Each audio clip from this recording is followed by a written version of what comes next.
ችግርን ለሰው ችግርሽን ለሰው ችግራችንን ለሰው ነገርን ይሆናል።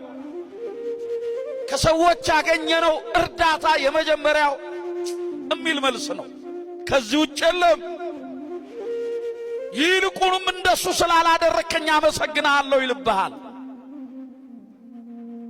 የእግዚአብሔር ወዳጆች ያየብንን ያላሳየብን፣ የሰማብንን ያላሰማብን፣ ጉዳችንንና ገበናችንን የተሸከመልን እርሱ ነው።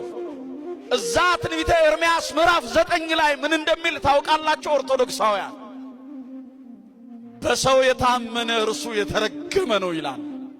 አለቀ። በአራት ነጥብ ዘጋው። በእግዚአብሔር የታመነ እርሱ ለዘላለም የተባረከ ነው። በሰው የታመነ እሱ የተረገመ ነው።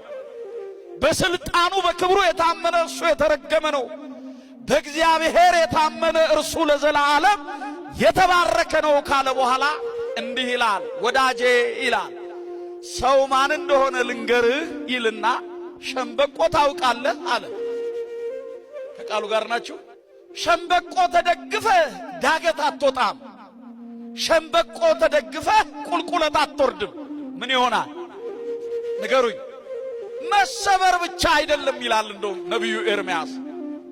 መሰበር ብቻ እንዳይመስልህ ይወጋሃል አለ። መውጋት ብቻ አይደለም፣ እጅህን ምን ይለዋል?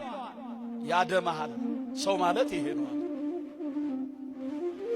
ከሚያደማን፣ ከሚያቆስለን፣ ከሚለያየን፣ ከሚነጣጥለን ክፉን መንፈስ ያስወግድልን። ስለዚህ እምነት በእግዚአብሔር ይሆን ዘንድ ዛሬ ላንተ የንነገርኳል።